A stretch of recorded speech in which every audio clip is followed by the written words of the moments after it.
master's degree in physiology, biomechanics, and human nutrition. I've spent the past 2 decades competing in some of the most masochistic events on the planet, from SealFit Kokoro, Spartan Agoge, and the world's toughest mudder, to 13 Ironman triathlons, brutal bow hunts, adventure races, spearfishing, plant foraging, freediving, bodybuilding, and beyond. I combine this intense time in the trenches with a blend of ancestral wisdom and modern science. Search the globe for the world's top experts in performance, fat loss, recovery, gut, hormones, brain, beauty, and brawn to deliver you this podcast. Everything you need to know to live an adventurous, joyful, and fulfilling life. My name is Ben Greenfield. Enjoy the ride.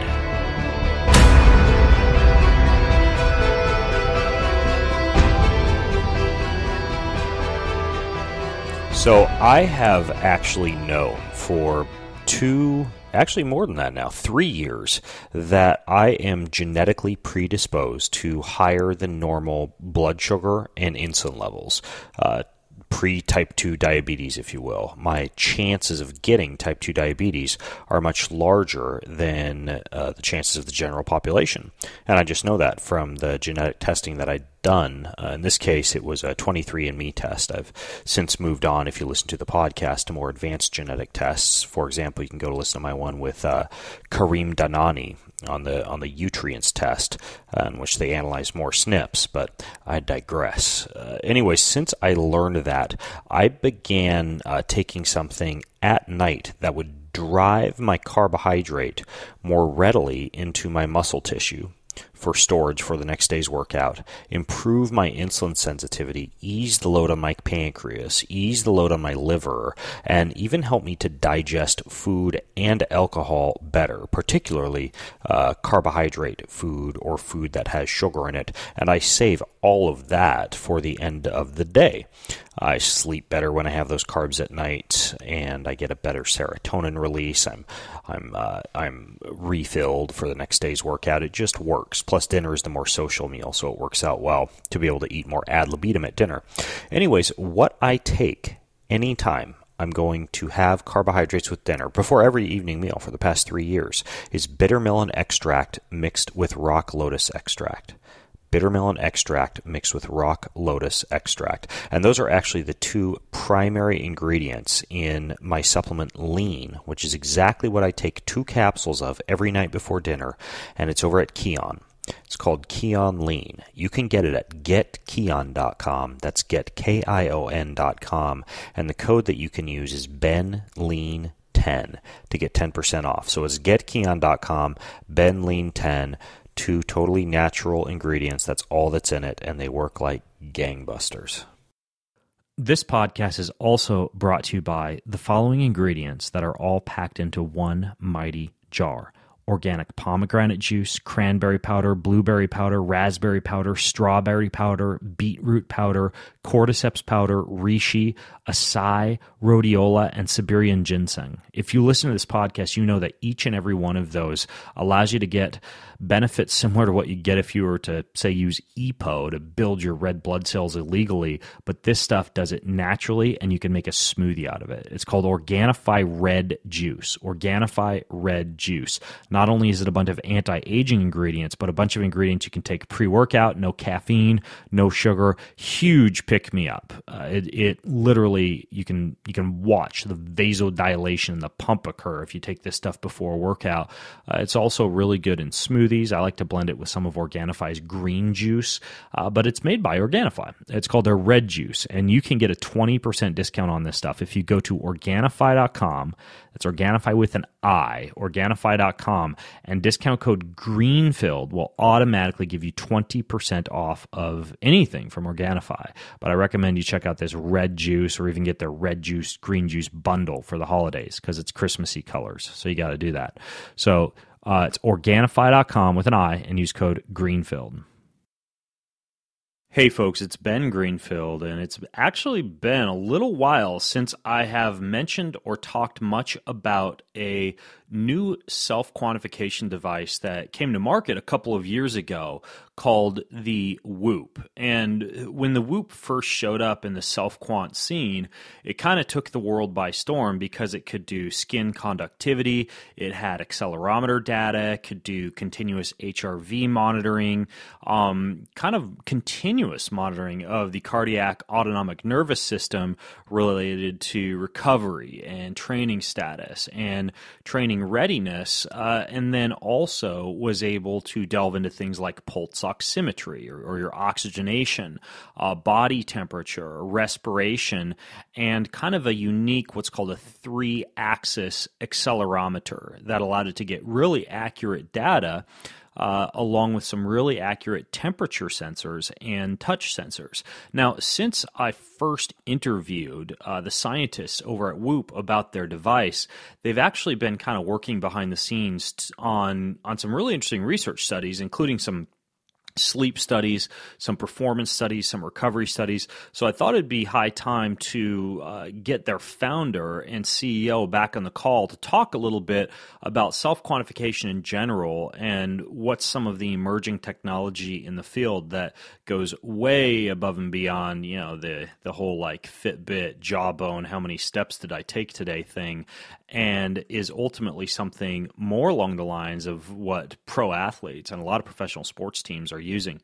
Will Ahmed is the actual founder and the CEO of Whoop, like I mentioned, and he's the guy I interviewed when I first did that original podcast, and I'll link to that podcast and everything else that Will and I talk about if you just go to bengreenfieldfitness.com/Whoop, the number 3. And Whoop is spelled WHOOP, so WHOOP, the number 3.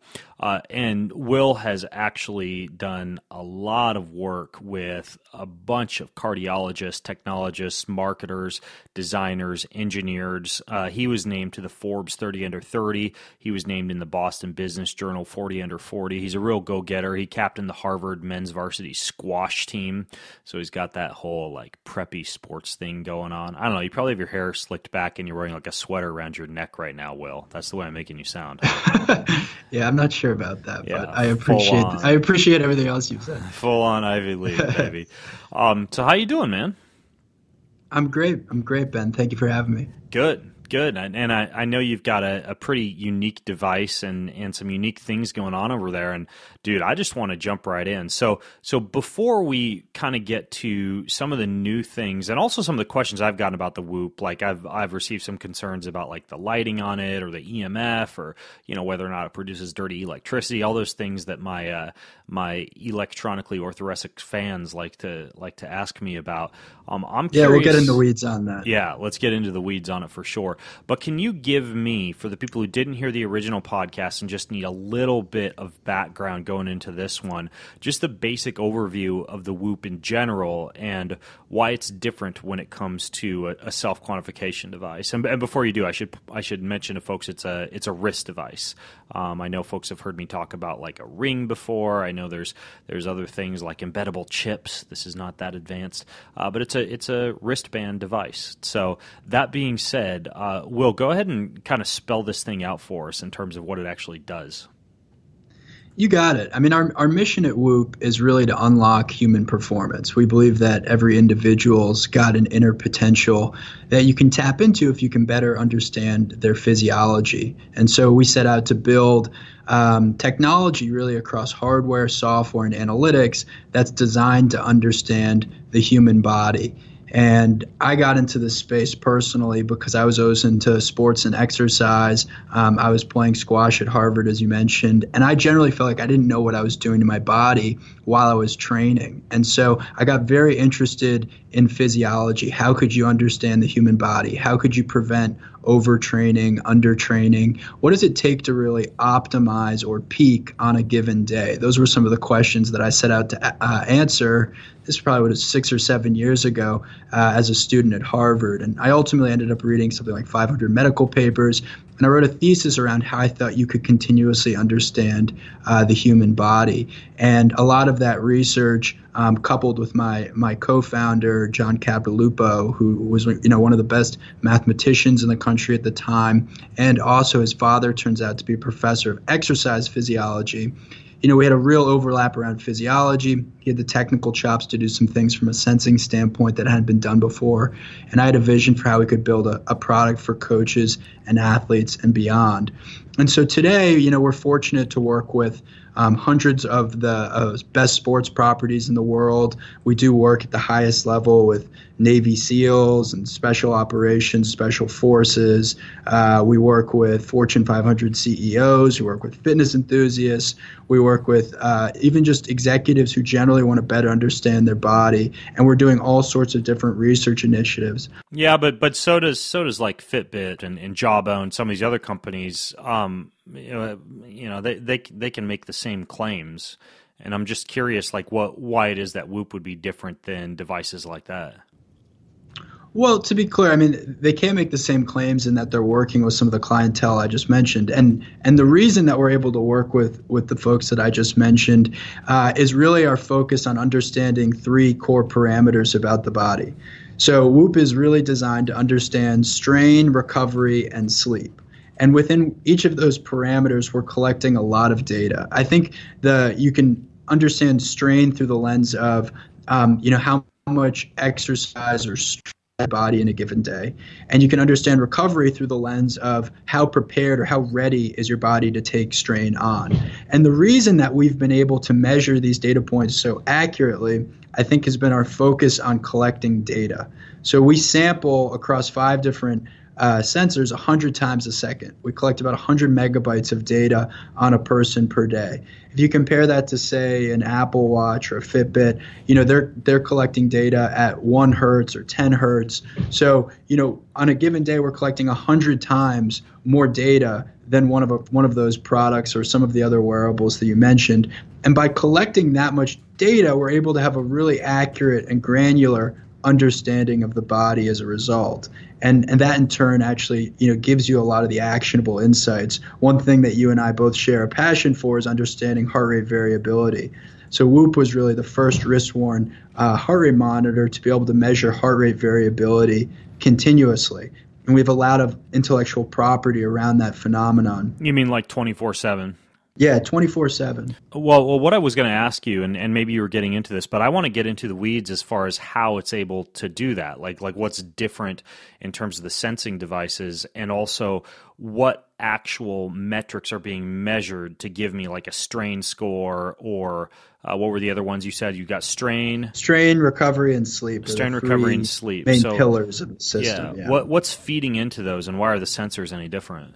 Yeah, so, for example, with sleep, like we're measuring heart rate variability, 3-axis accelerometry, skin conductivity that you mentioned before, and optical sensing, which feeds a lot of the heart rate information. I think the magic in our algorithms is that it's not taking any one specific data point, but rather a triangulation of data points. So I'll give you a good example.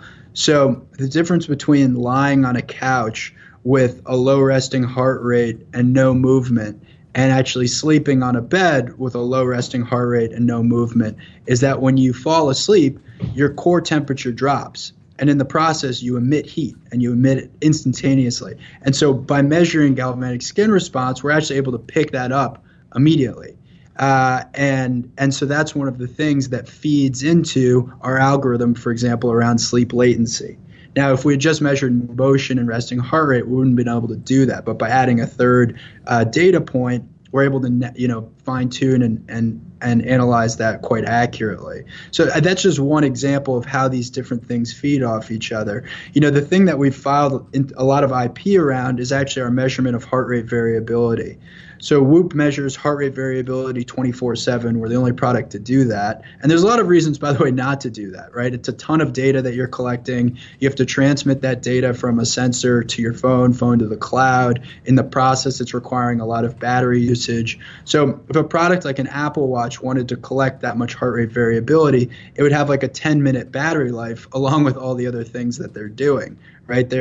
they're taking Uber rides, and it's got a really high resolution screen on it. Whoop is entirely focused on data collection. We don't have a screen on our product. It's really lightweight. It's a small sensor, and you can wear it on your wrist or your upper arm, and we're working on other areas of the body.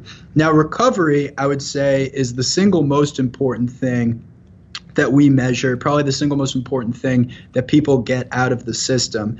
And a lot of that ties back, again, to being able to measure heart rate variability really accurately. One of the things that we patented is the ability to measure heart rate variability during the last 5 minutes of your slow wave sleep.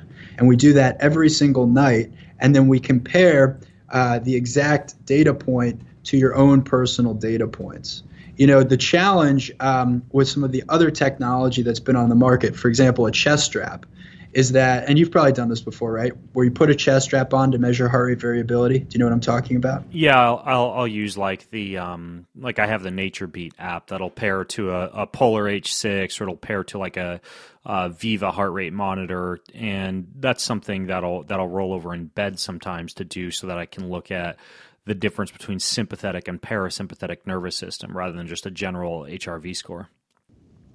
Yeah, so the challenge with measuring with a chest strap the way you just described, or other methods of measuring heart rate variability, is that it's not taken in a control, right? If you wake up in the morning, you put a chest strap on and you're standing versus lying down, or you've had a cup of coffee, or it's right before practice and you're thinking about practice, all of those things are actually going to change the validity of that measurement from the standpoint of how prepared or how ready your body actually is to perform. Because Whoop effectively takes this measurement, heart rate variability, while you're sleeping during your slow wave sleep, and we do that every single night, we're capturing it in a control.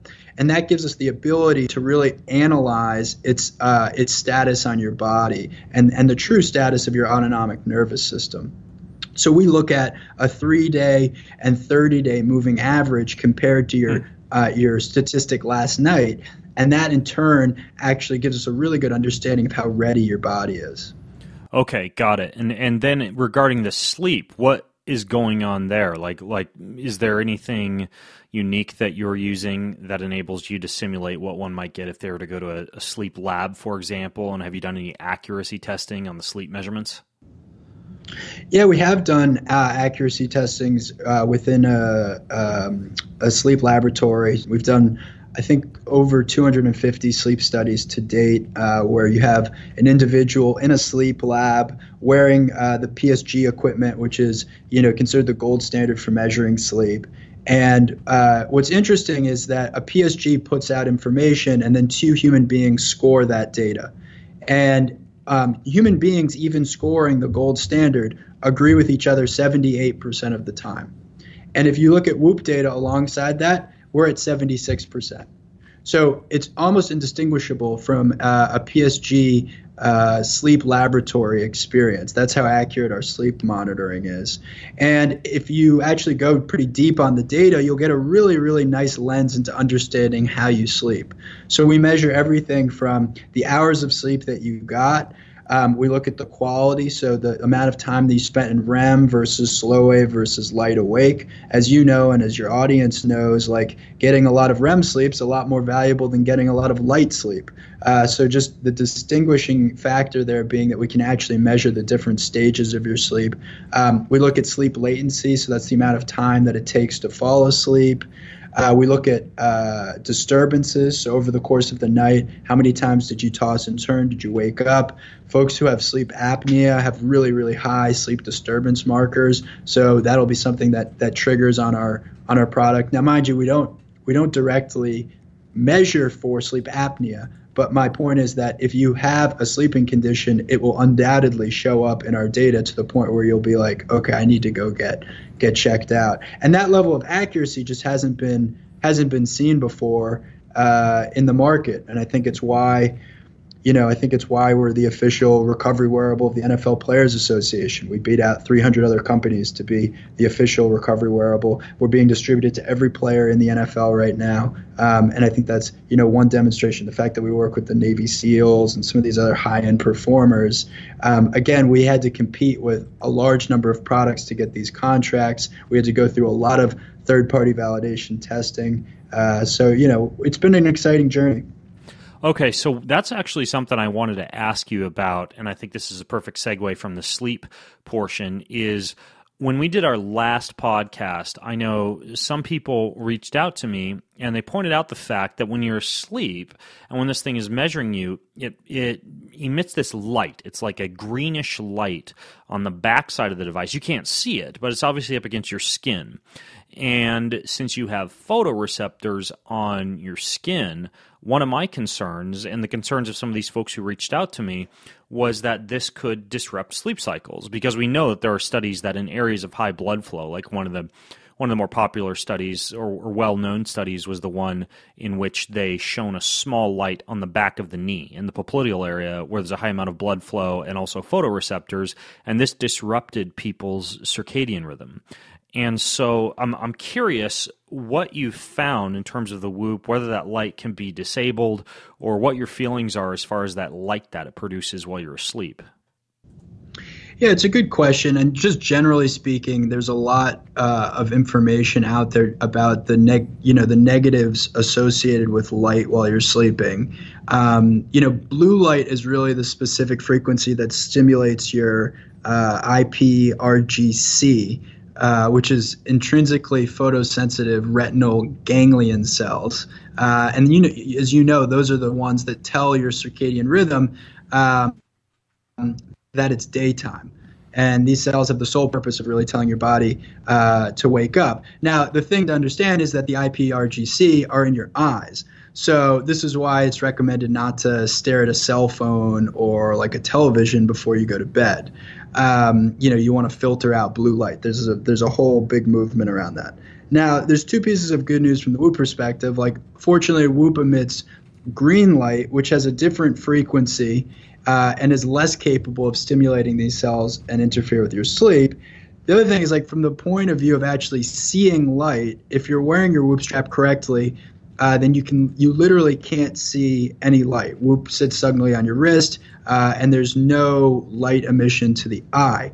Now, there's also a concept of whether, just generally speaking, having light on your skin can affect your ability to sleep.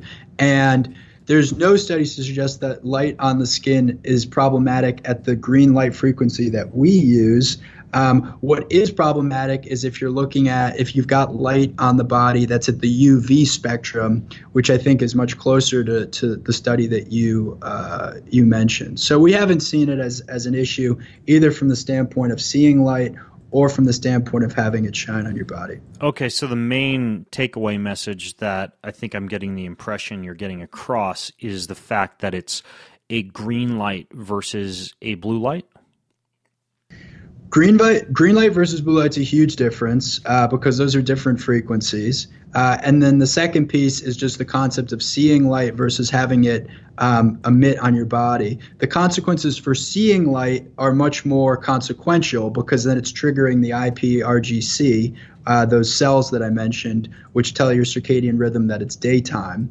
But if you're not seeing any light, which of course is the case if you wear Whoop properly, like literally you can't see any light, then it won't affect the way that you sleep. Okay, got it. So the other question that I of course get a lot, and this is related issue, would be the actual electricity produced by the Whoop, and that or the Bluetooth signaling, any Wi-Fi signaling, etc. And there's an increasing interest in the ability to be able to, especially in the bedroom, to reduce electricity as much as possible when you sleep, including the ability to be able to put devices into airplane mode, etc. Now, where do you guys stand as far as that's concerned with the amount of signal produced during a night of sleep, or even just during the day? Well, our whole technology is designed to help you improve performance and also to help you improve sleeping as one component of that. So we obviously took a pretty close look at this. The first thing to understand is that there's sort of two different things at work, right? One is actually the frequency with which something's being transmitted, and then the other is the power emission. So there's no data that shows that extended exposure to something with very, very low power emission has any health consequences to the body. Now, high power emissions from other devices like... No, just to interrupt. When you're talking about power, are you talking about Bluetooth or some other form of electricity? So the power emission is effectively what's coming off of the device from a communication standpoint, right? So a cell phone has a very high power emission. So we could talk about why it's not necessarily good to have your cell phone beside your bed if you're trying to optimize for everything in your sleeping environment. Now, fortunately, Whoop and a number of other products, by the way, that have the proper Bluetooth settings have very, very low power emissions. So it's a completely you're comparing apples to oranges if you think about like the power emission of something like a Whoop strap versus a cell phone. And the other thing to keep in mind is that Whoop actually isn't always transmitting data. It's transmitting data every 6 minutes. And if your phone's not in reach, then it's actually not transmitting data at all. So if you put your phone into Bluetooth, into airplane mode, it wouldn't be sending data to your phone. So for the people who are, thinking about that, that's an easy thing to do where you just effectively put your phone into airplane mode. The last thing to know is just that, like if you look at Wi-Fi, for example, that's transmitting at something like roughly around 30 gigahertz. And Bluetooth, meanwhile, is transmitting a frequency of 2.4 gigahertz. So if you're even just in a house with Wi-Fi connection, you're already exposed to something way more extreme than the frequency of your Bluetooth. And that could be Bluetooth from a Whoop strap. It could be Bluetooth from headphones, you name it. So overall, we've done a lot of research on this, as you can probably tell, and we haven't seen any issues. Okay. Yeah, I mean, a lot of the people who are raising these concerns, they're already doing things like going complete blackout in their rooms, including any light exposed to their skin, and they're already going pretty far when it comes to doing things like turning off Wi-Fi routers, disabling electronic devices. So I know that to make the comparison to Wi-Fi, a lot of these people are kind of past that level, but really interested in just mitigating as much as possible any type of radiation. So is there a way to disable any of that? Or, I mean, can it be placed in airplane mode or anything like that? Yeah, as I said, like if you put your phone in airplane mode, it's not going to be transmitting data out to the phone. Okay, so once I put the phone in airplane mode, then the Whoop will stop transmitting. You got it. Okay, and the Bluetooth signal won't be turning on and off looking for a signal during the night? You got it. Oh, okay. Well, that's good to know. And that light, how often does that light come on while you're asleep? Well, I mean, part of what differentiates Whoop is that we're sampling data at an extremely high frequency. So we're collecting data 100 times a second, and that includes the emission of that green light. But I want to be, super clear. Like the frequency with which that light is hitting your skin is remarkably low. Like from the standpoint of actually emission, the like UV rays, for example, or something like sunlight is at a completely different scale in terms of what that does to your body. This green light is virtually undetectable. I want to interrupt today's show to tell you about honey, just like Winnie the Pooh says it. honey. I don't know if you've ever had what's called unstrained honey or raw honey, but raw honey is taken straight from the hive to the jar. It's not heated. It's not cooled. They don't filter out the fantastic tasting honeycomb or the pollen. It's a different texture than honey because it has all the pollen and the propolis and the honeycomb. It's better for your immune system. It's better for the bacteria in your gut. And this is just one of the many extremely unique formulas you'll never find on Amazon, but that you will find at Thrive Market. Thrive Market is an online marketplace for healthy foods, but what they do is they knock them 25 to 50% below traditional retail prices. And, like I mentioned, 70% of their catalog you can't even find on Amazon. So you can not only get this raw honey that I'm talking about, but wonderful cereals and chocolates and safe and non-toxic beauty products, kitchen staples, organic baby food. They have everything, even eco-friendly cleaning products. So this is really the only place you need to go if you want to shop healthy and guilt-free. Plus, they're going to give every single person who listens into this podcast 25% off of your first order to Thrive Market. It's very simple. You just go to thrivemarket.com/greenfield. That's thrivemarket.com/greenfield. You automatically get 25% off. This podcast is also brought to you by the world's most advanced cold pack for your nutsack. That's right. You heard me. Your body is actually adapted to deal with the cold, caveman style, but modern comforts like heated buildings and layers of clothes keep your balls from ever getting cold. And if you didn't know this, newsflash, your balls produce nearly all of your testosterone. So when you get them cold, it's a dead simple way to level up your testosterone levels that your balls make. And you can just use one of these jet packs, which is just what it sounds like. It's a ice cold pack for your balls. And what it does is it allows you to target the cold to your balls. You can do it before bed so that your body upregulates testosterone while you sleep. You can do it after a hard workout to cool off your crotch and enhance your testosterone response to a workout. It's also not made with plastic. Most gel packs on Amazon, they're made in China using PVC, and you don't want to put PVC on your nuts. So this stuff was developed by a medical device engineer. It's completely non-toxic. It's made by an FDA-registered company. It's handmade in North America, which is important. I want to make sure that whatever I'm putting on my balls are high quality and handmade. So you get 15% off these Primal Cold Jet Packs. How? You just go to primalcold.com and you enter code BEN at checkout. That's primalcold.com. Enter code BEN. Boom. That easy, and you'll be able to start icing your balls and see what icing your balls actually feels like and what that does to your testosterone levels. It actually works. It's a pretty little known but very effective way to increase testosterone. So check it out. Primalcold.com.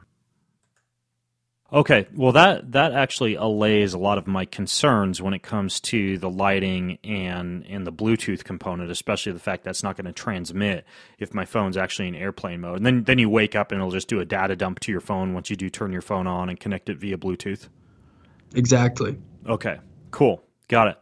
Now, you were telling me that you had done some research lately on meditation. Can you fill me in on what you guys have been doing with meditation? Yeah, we've got a few different things in flight. We're actually doing a study right now with Arsenal and the mindfulness app Headspace. So that's going to be pretty interesting. I can't talk about the results of that yet. We've got a number of studies that are in flight. One study that we just finished was actually on float tanks. So you're pretty familiar with float tanks. We did a study on 16 members of the military who were using float tanks. Float tank, as you and your audience probably know, is supposed to put you in an instant, deeper repair state, effectively giving you the benefits of sleep without sleep. And we monitored heart rate variability, we monitored respiratory rate, heart rate, and motion. And we actually found that the act of being in a float tank was physiological similar to a meditation session, or even in the best cases, sleep. So from a physiological standpoint, we couldn't tell the difference between someone who's in a float tank and someone who's meditating, or someone's in a float tank and someone who's actually sleeping. So that was a pretty interesting validation. And what were you measuring on people? What were the metrics that you were measuring? So everyone was equipped with a Whoop strap, and we were monitoring heart rate variability, respiratory rate, heart rate, and motion. And, those are all things, obviously, that trigger while you're sleeping or meditating, or in this case, it seems like, and being in a float tank, where obviously you want your heart rate variability to go up. You want your respiratory rate to go down, which, correlates with, your sympathetic and parasympathetic nervous systems effectively being more in balance. And then you'd expect your heart rate to go down and to limit motion. And we saw all of those things occur across these three different events, being in a float tank or meditating or actually sleeping. Interesting, except you aren't getting wet, or I guess you aren't getting the mineral absorption either from the float tank. But basically what you're saying is you're simulating during a state of meditation pretty much most of the physiological variables you'd get if you were to spend the money and go spend like an hour in a float tank. Yeah, which, that's the other way to look at it, is that the act of meditating emits a very similar physiological response to being in a float tank, right? We actually had one woman who conducted a mindfulness study on herself, where for 3 weeks she had no mindfulness practice in her life. And then for a 3-week period, she introduced mindfulness, where she meditated for 3 to 5 minutes 4 times a day, so spaced out across the day. And she found that her heart rate variability actually increased during that period by 15%. Her resting heart rate decreased by 10%, and her quality of sleep actually improved over that period of time. So that was a pretty interesting study as well. And that was with mindfulness-based meditation?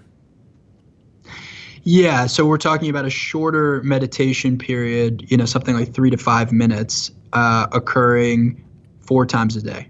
Okay, got it. Now, what about, you mentioned some work with the Navy SEALs and the Special Forces. Have you been doing anything new there in terms of any research studies or work with them?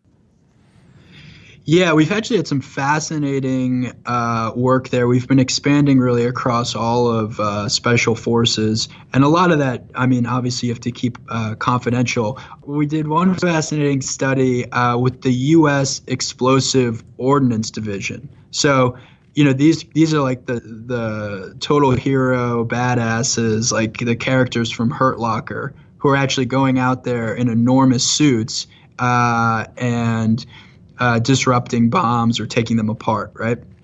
So we outfitted 40 people in the U.S. EOD with Whoop straps, and we gave data to half the group, and the other half of the group couldn't see their Whoop data, right? So you've got 20 people who can see the Whoop data, the other 20 who are wearing Whoop but can't see their data. And there was really no instruction on how to use the data, just see it. Okay, so over the course of the observational period, those with access to their data actually went to bed earlier, they woke up later, and they averaged a hugely significant 45 more minutes in bed per night than those without data access. Now, the real test came later when they went through the HPT, which is called the Human Performance Test. Effectively, it's the military's measurement of their ability to perform on a mission. And the amazing thing was that 100% of the tactical athletes who could see their Whoop data improved on the HPT. And only 60% of the folks that couldn't see their data improved on the HPT. Interesting. And you guys also didn't you have some kind of a deal where you had a bunch of SEALs do some crazy expedition where they were doing skydiving and swimming and running a 100-mile ultramarathon? Did you get any data out of that? Oh, yeah, that was pretty amazing, too. So we had 3 veteran Navy SEALs preparing for what they called the Spectre Series, which was ultimately to raise money for the SEAL Future Fund. And the event was insane. They skydived from 14,000 feet into the Pacific Ocean. They then swam 3 miles in combat stroke, which is effectively like a doggy paddle. Essentially you want to try to come up on shore in a low profile way. You're going to do combat stroke versus, something more efficient like freestyle. So they did that for 3 miles. They got to shore, and then they ran 100 miles with 25-pound plates on their back. So wow, really, really amazing. And it was interesting. We got to work with them for about 4 to 5 months leading up to the event in terms of how they were training for it. And you've done some crazy events yourself, Ben, but there's so much. You have to invest a lot of time. I've done that. Yeah, I mean, I don't think anyone's done that. I think that was part of the point. So, there's obviously a lot of training that goes into that, and we really wanted to make sure they didn't overtrain. Because in especially one of the guys' cases, I mean, he's 39 years old, and he's like in good shape, but he's not like a former marathon runner who's now deciding to run an ultra. This is a guy whose like longest race before that was, maybe a 5K. So he's like literally, learning how to run an ultra marathon in 5 months. And so there was a lot of focus on preventing overtraining. And we saw, like, literally in the first couple of weeks of just working with these guys, that they were putting enormous amounts of strain on their body, and yet their body wasn't recovering properly. And, if you're dealing with a population that's as mentally tough as a group of people like Navy SEALs, it's actually to their disadvantage because they can just push through their body feeling overtrained for an extended period of time. What will then happen, though, is that when they actually go to do the event, they'll crash. And so just by seeing their own data, they were able to dial it back on certain days. And sure enough, over the course of 4 months, like they have some fascinating increases in heart rate variability, fascinating increases in sleep. Like I think in July and August, so the event just occurred. It was a couple weeks ago. And in July and August, they were averaging less than 6 hours of sleep per night. And by October, they were averaging 7.5 hours of sleep a night. So just another example of you give people information, you give people data, and then all of a sudden they have something to manage, Stuff something gets to work measured, against. gets managed. Same with me. Exactly. I whenever I'm wearing a self-quant device, I'll always take at least 15,000 steps a day. Like I'll eat dinner and check, and sometimes go on a walk after dinner to get my 15,000 steps. Like I'm pretty strict about it. Sometimes when I'm traveling, I don't hit it. But yeah, I mean that's simply the fact that I'm wearing a self-quant monitor. Same thing when I'm in bed. It's like I don't spend a lot of time laying in bed on my phone because I don't want my sleep latency to be affected. I don't want my sleep score to go down because I was in bed but not actually sleeping. As a matter of fact, I watch a movie about once a year to twice a year max. And last night I was going to take my wife on a date, and I wasn't feeling that well. There's been like some kind of a stomach bug going around, and so I just decided I wanted to stay in, have a nice romantic movie night with my wife at home. But my sleep score actually this morning was not that great because it calculated that the 2 hours I was laying there on the couch with my wife watching this movie. We watched what did we watch? Upgrade. It's a movie about a guy who gets like he gets this thing called a stem put into his head, and it upgrades his entire body. That sounds on brand. Yeah, it was kind of like right along the lines. I was like, if I'm going to watch a movie, I want to watch something that's kind of relevant to artificial intelligence and transhumanism and longevity and biohacking. So this was right along those lines. But ultimately, just being on the couch for a couple of hours, it assumed that I had a really high sleep latency because I was just laying there, not asleep. So yeah, when you wear these things, you pay a lot more attention. Another thing I want to ask you was, it might be related to that meditation or the float tank study that you did, but have you done any studies on what things actually do the best job decreasing stress, particularly by either decreasing resting heart rate or increasing heart rate variability? I know you guys are trying to collect a lot of data, but I'm curious specifically regarding that, if you found specific protocols really make a dent in stress. Yeah, I mean, decreasing stress and increasing heart rate variability are really closely tied, and so we look at both of those things. And especially for increasing heart rate variability, I mean, there's just some really simple things. Like less alcohol is like super fundamental.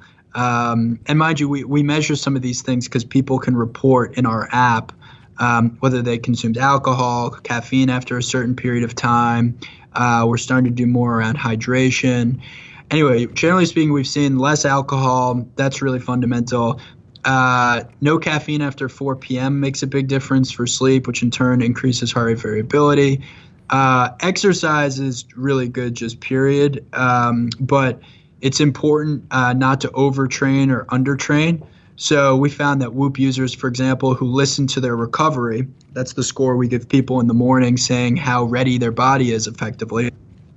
People who listened to that recovery and then tried to match the amount of exertion that they put on their body with how recovered they were. So if you have a lower recovery, you take on less strain. If you have a higher recovery, you take on more strain. The people who tried to do that ultimately had higher heart rate variabilities the next day. So we looked at how closely paired is your strain to your recovery. What's the next day heart rate variability? We saw that across the board it was higher if those two things were paired more closely. Drinking more water is something that I think a lot of everyone from athletes to just your average Joe who wants to survive the day. Like I think across the board, drinking more water is underestimated as something that you should do. I don't know. I actually disagree with that. I think most people get that. I think most people don't get enough minerals, or the water they're drinking is crappy. I think that people would actually have to drink a lot less water if they had more potent minerals, trace liquid minerals, sea salts. I think the biggest issue is a lot of people don't actually store the water that they drink because it's mineral depleted water. And I find I have to drink far less when I do things like sprinkle Celtic sea salt into my water or use hypertonic solutions. Like there's a company named AquaTrue that does like mineral drops, or there's a company called Quicksilver Scientific that does like this really, really salty, almost like seawater-esque mineral solution. For me, that not only helps my sleep and my recovery, but my hydration status, meaning I just need to drink far less. Well, I'm not going to disagree with what you just said. I think a lot of the sort of the minerals and supplements that you just mentioned, some people may not have access to. We've seen more so, I would say, with our population, especially at the high end, that dehydration plays a big role in decreasing recovery. And we especially see that within athletes in the NFL and especially college athletes too, who might be going through other forms of stress. But to your point, yes, I think it could be augmented with certain minerals. We've done less research there, so I'm not going to pretend to be an expert on all of that. The other piece that we talked about is meditation. Really, any form of mindfulness is going to improve the sympathetic parasympathetic balance. And then we can talk a lot more about sleep because we've done some interesting things there. But sleeping more, as in longer, is definitely good. And then the thing that we've actually done some really interesting research on is sleeping at the same time. So sleep consistency. So going to bed and waking up at the same time is an amazing way to decrease stress and increase heart rate variability. Yeah, that's something that you see like way back in Ayurvedic medicine is regular sleep and wake times. But I'm interested in how that ties into chronobiology. Like if you guys are able to, I know you have like a sleep coach that's built into the actual app. Is there a way to customize using the data that you're getting, kind of like what time would be best for you to go to sleep or what time would be best for you to wake up? Like, are you working any of that into the algorithm? So as a general rule, what we like to do is take something in medical literature, see if it applies to the data that we're looking at, and if it does, then roll it out as a feature for Whoop members. And I'll tell you that journey as it pertains to sleep consistency. So Harvard came out with a study published in Nature on about 60 people. I'm not sure if you saw this, but it looked at the GPAs of students who slept with high consistency versus low consistency. So high consistency being I always go to bed at 10 p.m. and I always wake up at 6 a.m. Low consistency being like you're going to bed at 9 p.m., you're going to bed at 1 a.m., you're waking up at all different times, right? And the study created a score from 0 to 100. And what they found is that every increase of 10 points on their 100-point scale, where like 100 being perfect sleep consistency, every increase of 10 points actually correlated with 0.1 on the 4.0 GPA scale. So the takeaway was that if you were sleeping more consistently, you were having a higher GPA. Now, the fascinating thing about it was actually that the students with higher sleep consistency did not get more sleep, as in hours of sleep. Like, they weren't necessarily going to bed at 11 every night and waking up at 9 in the morning every night and getting 10 hours of sleep every night. They actually were often getting the same amount of sleep or even less. It's just that they were sleeping consistently. And so we took that data because it was pretty fascinating. Mind you, 60 people is not a ton of people, but we took that new learning and we applied it to our data on the aggregate. So the power of technology is scale. Whoop now has literally millions of sleep data sets at Whoop, and so we ran an analysis on sleep consistency versus output. So across all the sleep data sets that we have, if you look at the regularity in which someone's going to bed and waking up, how does that translate then to things like heart rate variability, quality of sleep, et cetera? And what we ultimately found across, again, over 1 million data sets is that the higher the sleep consistency on Whoop, the higher your heart rate variability was the next day. And interestingly, the more REM and slow wave sleep that you got. So in short, we proved that if you're sleeping more consistently, you're actually sleeping more efficiently. And that's just fundamentally fascinating. And then as a result of that research and what we saw in our data, we updated our sleep coach. So we have a sleep coach in the Whoop app, which can essentially give you feedback on your hours of sleep and how much hours of sleep you need or how many hours of sleep you need. And so what we did is then we include now not just how many hours of sleep you need, but actually when we think you should go to bed and wake up based on sleep consistency. So based on when you've been going to bed and waking up, we have a dynamic algorithm that then understands, okay, for tonight, when should you go to bed and wake up? How much does that change? Because I would imagine that if someone were thrown a curveball by the sleep coach saying, hey, we've been recommending you go to bed at like 9:45 p.m. and then one night your readiness or your recovery is high and it says 11 p.m. I mean, does something like that happen? Or are we talking about subtle variations like go to bed at 10:15, go to bed at 10, that type of thing? Yeah, it's more subtle than that. I mean, one thing that Whoop does is it allows you to tell Whoop effectively what your goals are. So are you trying to peak tomorrow? Are you trying to perform? Or are you trying to get by? You know, most athletes especially, but even just, your everyday consumer like me, who's trying to just perform in their daily life, like there's days where we know we need more sleep, but on the days where, we've got a normal day the next day, we may actually sacrifice getting appropriate sleep. And so that's where this concept of getting by on Whoop actually came in, where you can let Whoop know, hey, I need to get the minimum viable sleep for tomorrow. And Whoop can actually calculate that for you as well. So based on what your goals are, whether you want to peak for a marathon or an event, or, you want to be as cognitively functional as possible, or if you just want to try to get the minimum viable, Whoop is going to direct when you should go to bed and when to wake up. And you can actually change. So say you have to wake up at a certain time.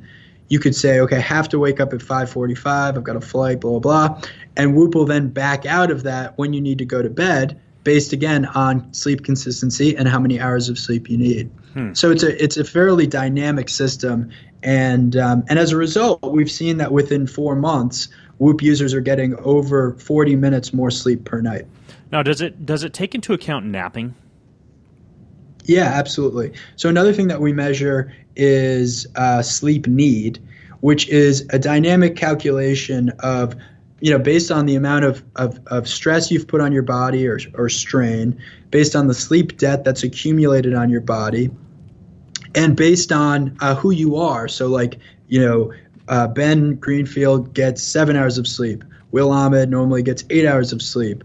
Joe Smith normally gets 10 hours of sleep. I don't know, right? Like over time, we learn who you are and what you typically get for sleep. So based on the factors of recent stress, sleep debt, who you are, and then, of course, naps. Like if you take a nap, that's actually going to decrease your sleep need, we calculate how much sleep you need every night. And do I need to manually enter if I'm napping, or if I settle down at like 2 p.m. for an afternoon siesta, will it automatically it'll automatically measure that? Okay. Automatically measure that.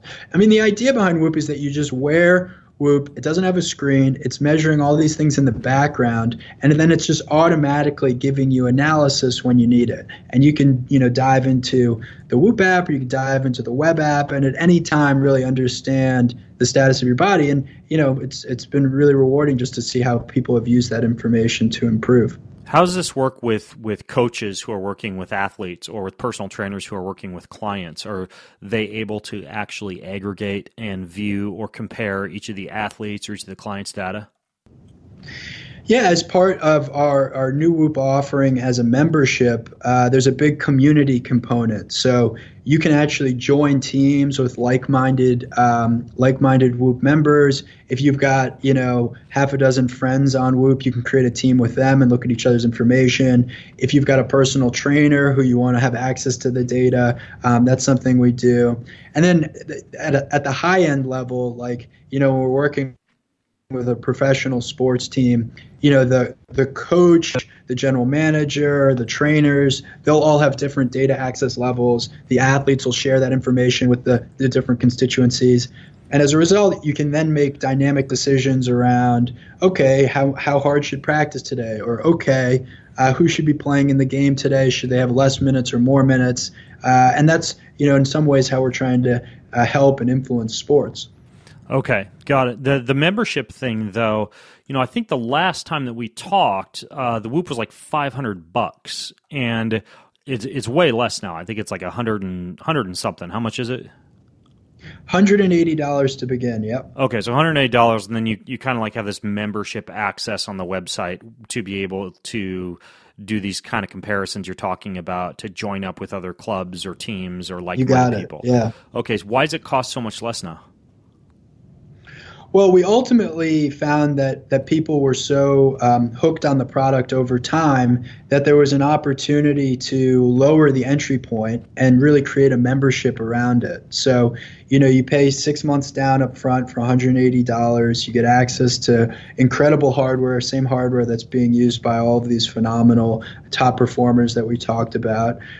You have access to a really deep analytics system. So it's going to give you reports on how you're training, how you're recovering, how you're sleeping. There's weekly performance analysis, so you get a weekly report to summarize the previous week. There's a whole web dashboard that has a much deeper dive. So if you want to look at trend analysis for 1 month, 3 months, even 6 months of trend analysis, you can do that across any of the data points that we've talked about. So for people who really like to get in the weeds and understand everything about their body, that's an enormous benefit. And then the membership, of course, also includes this community and the ability to interact with, like-minded people. So people who are trying to perform at a higher level, or friends of yours, or coaches, trainers, you name it. Okay, got it. And is the membership required? Like if you get the band, can you just roll on your own, or do you need to buy a membership to go along with it? Yeah, the whole thing's rolled in together. So with the membership, you're getting the hardware, you're getting the analytics, you're getting the community, and we've seen an awesome response since we've changed to that business model. So it's a really exciting time, Ben. Got it. Okay, cool.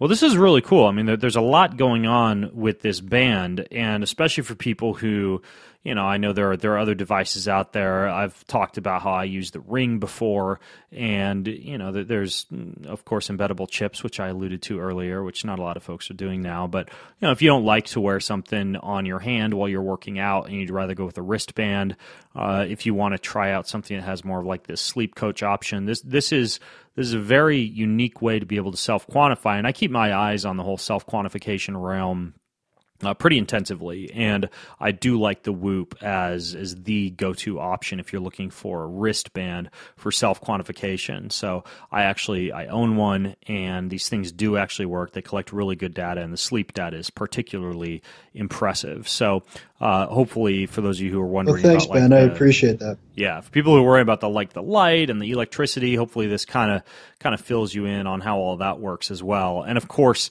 I failed to mention that I actually interviewed last year some of the Reebok CrossFit Games competitors about some of their data, what they learned about like diet from their Whoop, what they learned about sleep, recovery, strain, etc. So I'll link to that one in the show notes as well. And the show notes are going to be at bengreenfieldfitness.com/Whoop, the number 3. That's bengreenfieldfitness.com/Whoop 3, because this is actually the third podcast that we've done on the Whoop. Hey, Ben, one thing I want to add. You made a nice point about Whoop being the top wrist-worn monitor. I also want to add that you can wear Whoop on the forearm or even the upper arm. Oh, really? And we just released new armbands that allow you to wear it under an arm sleeve or even a bicep band. So for people who actually don't even want to wear something on the wrist, there's now additional functionality, all for the same sensor. Could you wear that during sleep as well? During sleep, we recommend the wrist, but for all other forms of activity, say you're a wrestler or a cyclist or someone who's playing tennis or a certain weightlifter, the way you're holding weights, like there are certain times where you may not want something on your wrist. And that's where we developed the arm sleeve. We actually worked very closely with NBA and NFL players to get something, that was something they could wear during really, really high intensity competition, and get it off their wrist, because they're, in contact sports, there are times where people are grabbing at your wrist or your arm. So the fact that it can now slip under a very small sensor, it's a very small sensor, and it can slip under, a very seamless arm sleeve, is a point of differentiation. Yeah, but how's that work? Like if you want to wear the wristband during your sleep, and then you want to wear the biceps band or the forearm band during your training, do you just like take one off when you go to sleep, put the other one on, and the data continues to collect to the same account? Yeah, it's like changing a T-shirt. You just take the sensor out of one band and put on a sleeve. Okay. Like it's the Whoop sensor, as you know, right? It's like it's a tiny little piece of material, and then it's got soft good around it. So in some cases, a band if you're wearing it on your wrist, or in other cases, a much wider band, a bicep band, or even a sleeve if you're wearing it on your upper arm. And the same little sensor can fit in that sleeve or can fit around your wrist on a band. Okay, got it. Cool. Well, I'll link to all of this. I know we've got a $50 discount code for people from that $180 price point. And if you go to the Whoop's website, the code is Greenfield. That'll save you $50. You can also go to the show notes over at bengreenfieldfitness.com/Whoop3 if you want to take an even deeper dive into the technology and some of the sensors. I would listen to the first podcast that I did with Will, because we explored that pretty intensively. And then I'll link to everything that we talked about today too. I also had a member of my team wear the Whoop for a couple of months and write a pretty nerded out review on strain and recovery and sleep. So that'd be another interesting one for you to read if you just want to kind of see some screenshots of what the data looks like. And I'll put a link to that one in the show notes as well. So that'll all be over at bengreenfieldfitness.com/Whoop3. So Will, thanks for coming on the show and sharing all this stuff with us, man. I'm sure you have some hot squash competition to get off to or something, or I don't know, a row or No, just running the business, Ben, and making sure we keep up with all of you guys. All right, man. Well, thanks for all the work that you do on this. And if you are listening in and you have questions about self-quantification in general or anything else that Will and I discussed, you can just go over to the show notes and leave your questions there. Either Will or I will jump in and reply. And again, the $50 code you can use on Whoop's website is Greenfield. So enjoy your self-quantification journey. Will, thanks for coming on the show, man. Yeah, absolutely. And I'll just add, if people want to learn more about the technology too, beyond the show notes, you can just go to whoop.com, WHOOP.com. And we've got a lot of different articles, especially for those who want to go deep on the data side. We talk about how we've worked with different athletes and all the different studies that we've done. You can find me on Twitter or Instagram at Will Ahmed, and happy to answer any questions that you may have as well. Awesome, man. Well, thanks so much for coming on. Thanks for having me, Ben. All right, folks, I'm Ben Greenfield along with Will Ahmed, signing out from bengreenfieldfitness.com. Have an amazing week. Want more? Go to bengreenfieldfitness.com, where you can subscribe to my information-packed and entertaining newsletter, and click the link up on the right-hand side of that webpage that says Ben Recommends, where you'll see a full list of everything I've ever recommended to enhance your body and your brain. Finally, to get your hands on all of the unique supplement formulations that I personally develop, you can visit the website of my company, Kion, at getkion.com. That's getkion.com.